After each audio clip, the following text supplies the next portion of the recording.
A SEAL laughed mockingly. Oh, how desperate and sarcastic his voice sounded when he saw the commander calling for air support from an old Warthog supposedly flown by a civilian. Can you imagine? They were trapped under dense enemy fire in Kilo 9 Valley, their ammunition depleted, the situation seemingly hopeless. Then, suddenly, a roar tore through the sky, a classic yet powerful sound that sent chills down everyone's spine. The A-10 swept in one perfect pass, and everything suddenly fell into a terrifying silence. Who was she, really? And why was an Air Force pilot who had vanished from all records the only one who could rescue this elite team? Major Eliza Knox, at 41 years old, was once a legendary, a 10 Warthog fighter pilot known by the call sign Widow 6, a name forever linked with daring missions and absolute precision that still gives me goosebumps, just thinking about it. After a mysterious internal scandal, she had quietly left the military 6 years ago, disappearing without a trace from anyone's knowledge, as if she had simply evaporated into thin air. During that time, she lived in seclusion in the low mountains of New Mexico, repairing civilian aircraft at a small, dusty workshop, avoiding all attention like a shadow in the daylight. But here's the emotional part. She still kept the old A-10 that she had once piloted, that faithful machine. The aircraft had been stripped of weapons, sitting silently in a private hangar, never sold, like an inseparable part of her soul that she couldn't bear to let go. The aircraft represented more than just machinery to Eliza. It was her deep, heartfelt connection to a life of purpose, to missions that had meaning beyond personal survival, missions that had touched her very core. Every bolt, every control surface, every worn seat cushion held memories of operations that had saved lives, precious lives that might have been lost without her. She had purchased the decommissioned Warthog through military surplus channels, using most of her savings and retirement benefits, sacrificing so much just to hold on to that piece of her past. Officially, it was listed as an aircraft restoration project. Unofficially, it was her way of keeping a piece of her identity alive, a quiet rebellion against forgetting who she truly was.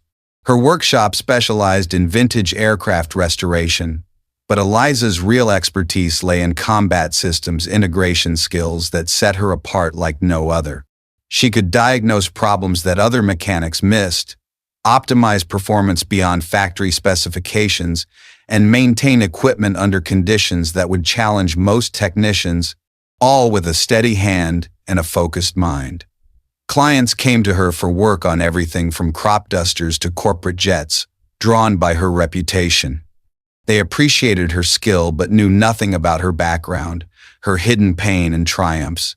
She was simply the lady mechanic who never talked much but always delivered perfect work, reliable as the sunrise. The isolation suited her after years of high-stakes military operations that had tested her limits. The quiet rhythm of civilian aircraft maintenance provided a different kind of satisfaction.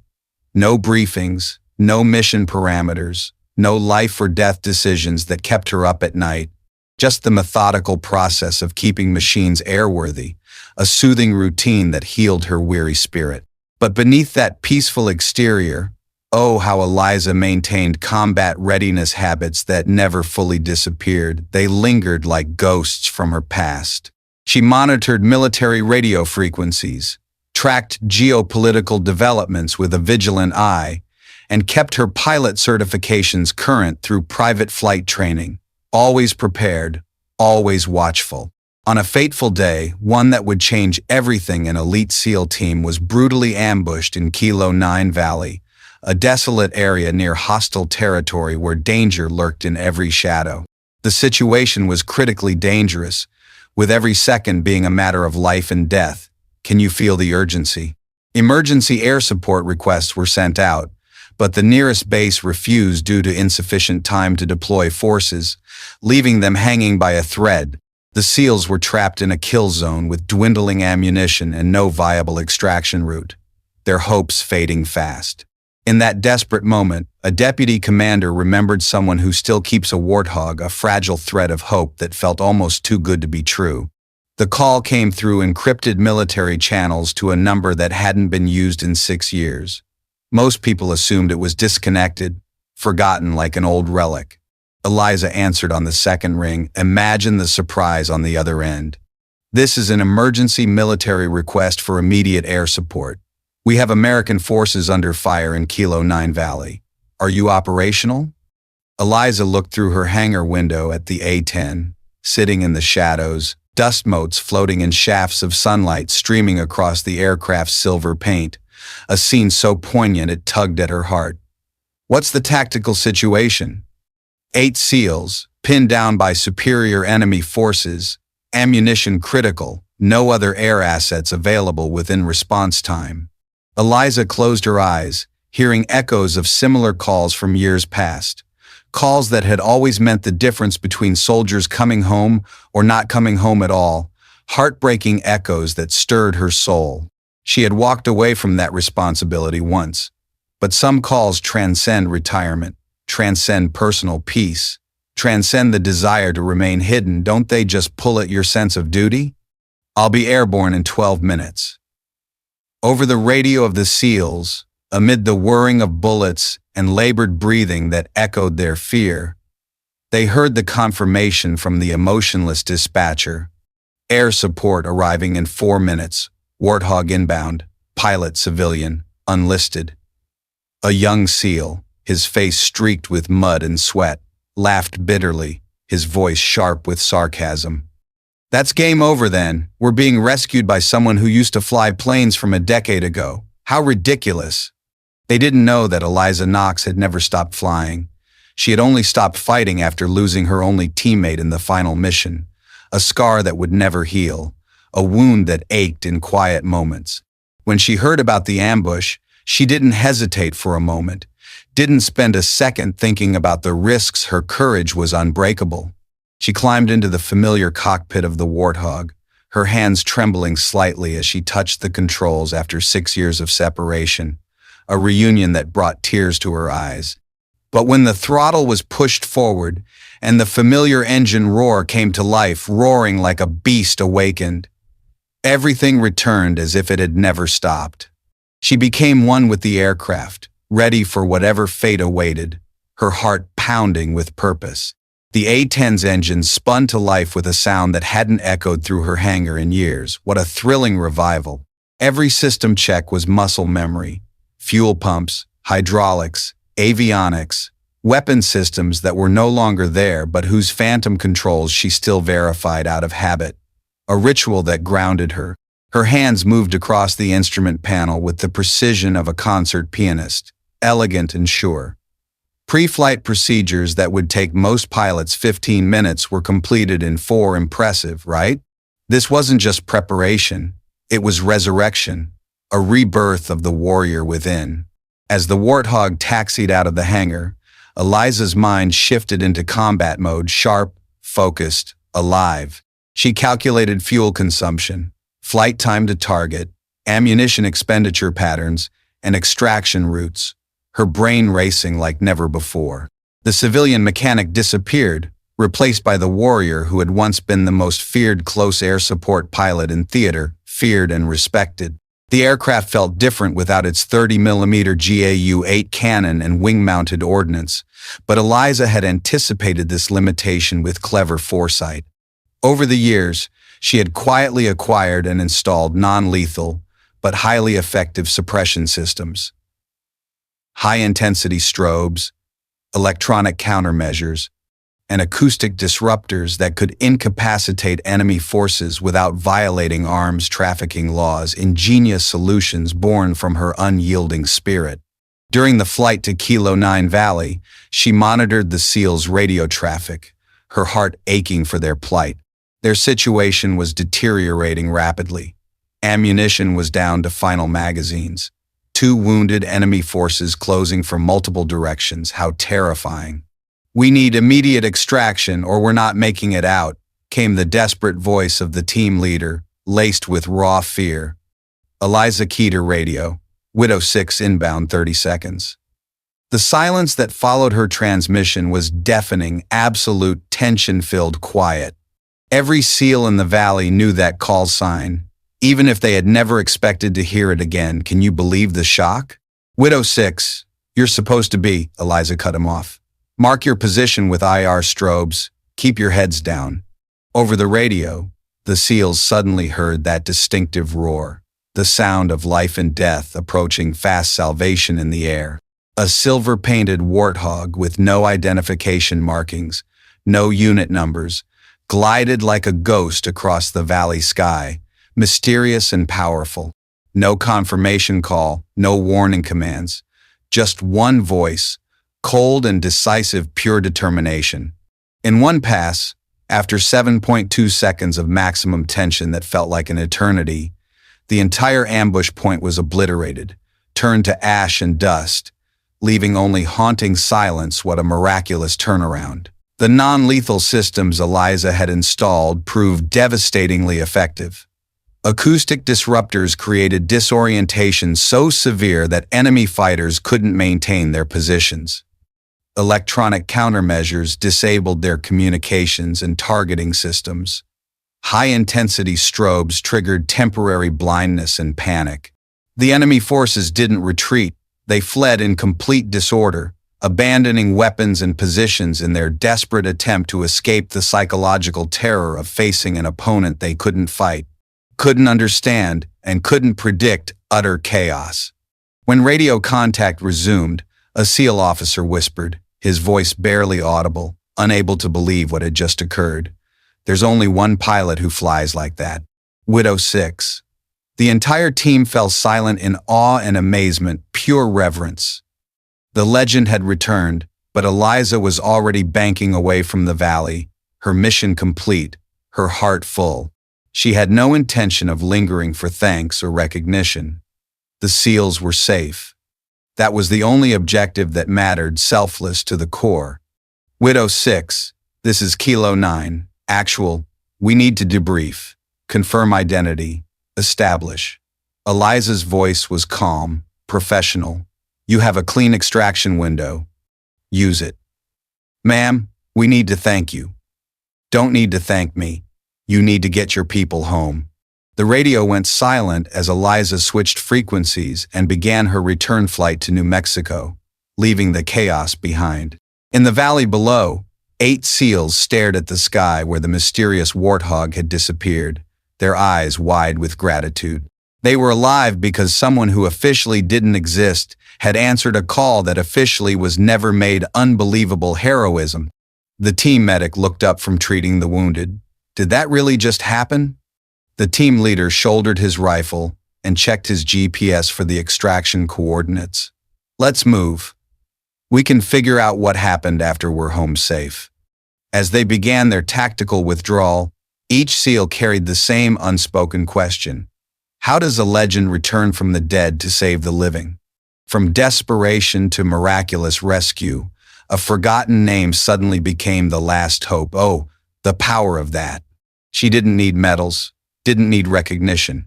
She just needed one flight path to prove that some legends never die when desperation calls and only one person can answer. Military Command Headquarters began extracting data about the unidentified Warthog and its pilot, piecing together the puzzle. The system revealed a name that was thought to have been erased, Eliza Knox, no longer in service. But the mission just completed was perfect, down to every meter. No collateral damage, no missed targets, a clean strike without a single flaw that only the most exceptional pilots could achieve. Flawless execution. A high-ranking colonel, his voice filled with respect and amazement, called directly to the hangar where the Warthog had originated. Eliza didn't deny it. She simply said, her voice calm but heavy with meaning, as if declaring a fundamental truth. I didn't do anything against orders. I just completed what they hadn't finished, what you all had left undone. Military media began buzzing with questions. How could a former pilot maintain such combat skills? Why was she still flying, still ready, when no one called her name anymore? The investigation revealed details that had been classified for years, uncovering layers of secrecy. Major Eliza Knox had been part of Operation Desert Mirage, a black ops program that used modified A-10 second for precision strikes in denied territory, dangerous, shadowy work. Her record showed 17 confirmed saves of American personnel under fire, each one a testament to her bravery. The mysterious internal scandal that had ended her career was actually a cover story, a fabricated tale to hide the truth. Eliza had been given a choice: accept a promotion to Pentagon desk duty or take early retirement with full benefits. She had chosen retirement rather than abandon the hands-on work of saving lives, her passion, her calling. Colonel Martinez, who had served as her wing commander, was contacted for verification. Imagine the weight of that call. His testimony painted a picture of a pilot whose dedication bordered on obsession, a fierce commitment that inspired everyone around her. Major Knox never missed a training session, never declined a mission, never left a man behind, he recalled with evident pride. She volunteered for the most dangerous assignments because she couldn't stand the thought of sending someone else into situations she wouldn't face herself. How selfless is that? The investigation also uncovered the truth about her civilian years, revealing layers of quiet determination that left investigators in awe. While officially retired, Eliza had maintained her pilot certifications, kept her security clearances active, and even consulted on military aircraft development projects under civilian contractor agreements, all while staying under the radar. Her workshop in New Mexico wasn't just a business, it was a front for maintaining readiness, a clever disguise for her unyielding vigilance. FAA records showed she had logged over 800 flight hours annually, far more than necessary for civilian aircraft repair work. What an incredible level of commitment. Most remarkably, she had been funding her own training, advanced flight simulation software, tactical scenario programs, even hiring former military personnel to run mock combat exercises that pushed her limits. She had spent nearly her entire retirement savings maintaining skills she hoped never to use again, sacrificing comfort for preparedness. Oh, the depth of her resolve. The SEALs she had rescued were debriefed separately, their stories pouring out with raw emotion. Their accounts were consistent, professional execution beyond anything they had witnessed, even from active duty pilots who trained daily. She didn't waste a single second, reported team leader Johnson, his voice still tinged with disbelief. No excess communication, no unnecessary maneuvers.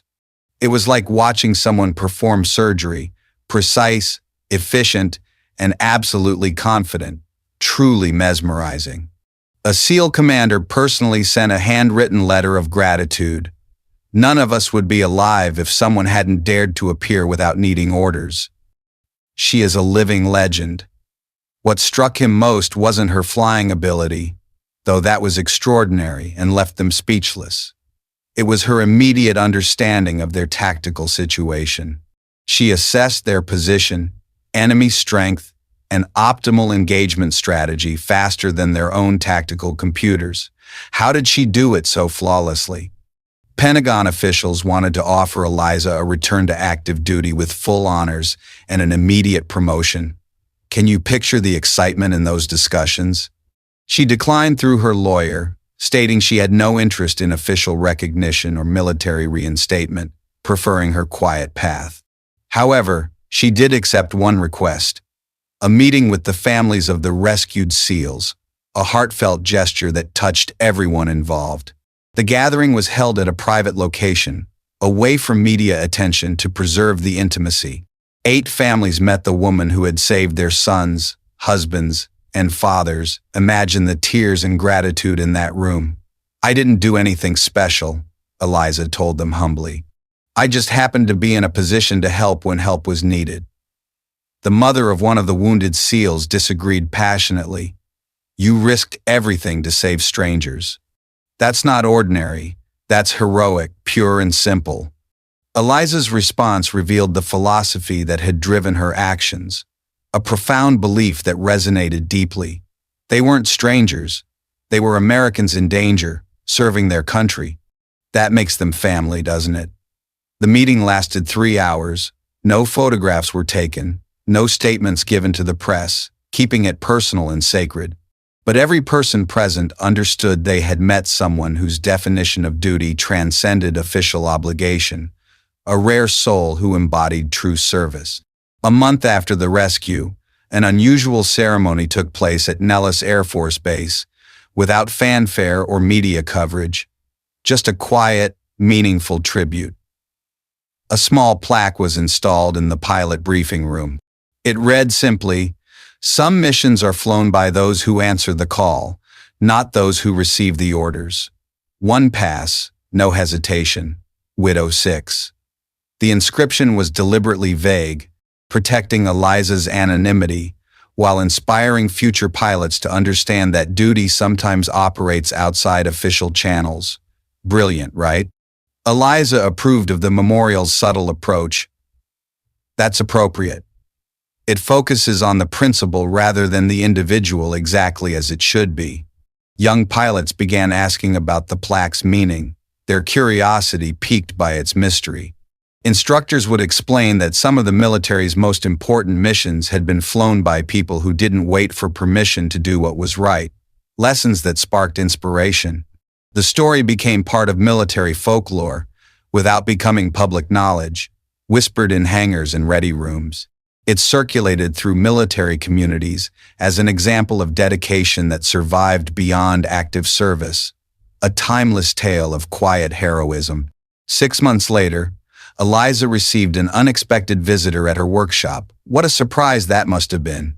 Colonel Martinez had driven from Colorado to personally deliver something, his journey a testament to their bond. "This belongs to you," he said warmly, presenting a flight helmet with Widow 6 painted on the side. "Your squadron kept it all these years, hoping you'd come back someday, holding on to hope." Eliza held the helmet, feeling its familiar weight that brought back a flood of memories. "I never really left," she said quietly, her voice soft with emotion. "I just changed my position in the formation." Martinez understood, nodding with respect. "The squadron still considers you on the roster, in active status but never discharged." "That means more than any medal," Eliza replied, her words heartfelt and true. As Martinez prepared to leave, he asked the question that had brought him there. "Would you consider training the next generation?" "Not officially, but sharing what you know, passing on your wisdom." Eliza looked around her workshop, at the civilian aircraft that had occupied her time but never her passion, reflecting on her journey. "Send me the pilots who understand that flying isn't about the aircraft," she said firmly. "It's about the mission, and sometimes the most important missions are the ones nobody orders you to fly. Those are the ones that matter most." The legend of Widow 6 had been restored, not through publicity or official recognition, but through the quiet understanding that some warriors never stop serving. They just served differently, in ways that touched lives profoundly.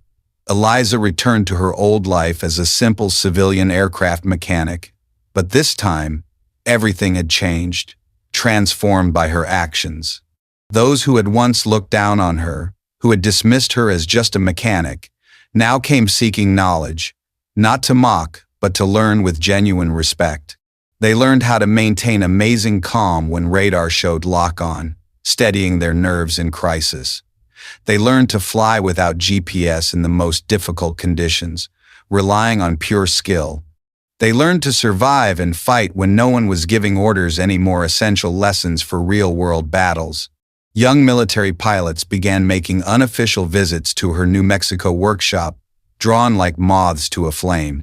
Word had spread through aviation communities about the mysterious civilian who had pulled off an impossible rescue, whispers that fueled their admiration. These weren't casual visits. The pilots who sought her out were serious students of aviation, frustrated by training programs that emphasized procedure over intuition, technology over skill, yearning for deeper knowledge. Eliza's teaching methods were unconventional, refreshingly so. She didn't use PowerPoint presentations or technical manuals that bored them. Instead, she would take pilots up in restored vintage aircraft, forcing them to rely on fundamental flying skills rather than modern automation, challenging them to their core. If you can't fly a 1,940-second trainer through mountain weather with no instruments, you can't really fly. She would tell students sternly. Everything else is just electronic assistance, don't depend on it. Her lessons focused on situational awareness, threat assessment, and decision-making, under pressure skills that saved lives. She created scenarios that pushed pilots beyond their comfort zones, teaching them to trust their instincts when technology failed, building unbreakable confidence. A young Air Force officer, with admiration written across his face like a badge of honor, asked permission to hang a photo of her Warthog in the training room. Eliza agreed but requested 6 words be written beneath it, a profound reminder for future generations. Don't wait for permission to save, because sometimes there's no one left to ask permission from, and that's when courage must come from within, powerful words that echo eternally. The phrase became legendary among military aviators, iconic, even. It appeared on unofficial patches, painted inside cockpits for quick inspiration, and whispered as a reminder during dangerous missions, fueling their bravery. Eliza's influence extended beyond individual training, reaching into innovation.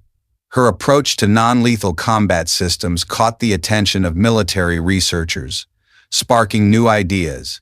Her innovations during the SEAL rescue had demonstrated that psychological warfare could be more effective than traditional weapons, groundbreaking stuff. The Department of Defense quietly contracted her to consult on new aircraft systems designed for hostage rescue and civilian protection scenarios, valuing her expertise. Her work remained classified, but its impact was felt in missions around the world, saving countless lives. 6 months after the rescue, she received an invitation that surprised her, totally unexpected. The graduating class of Navy SEAL training wanted her to speak at their ceremony, honoring her legacy.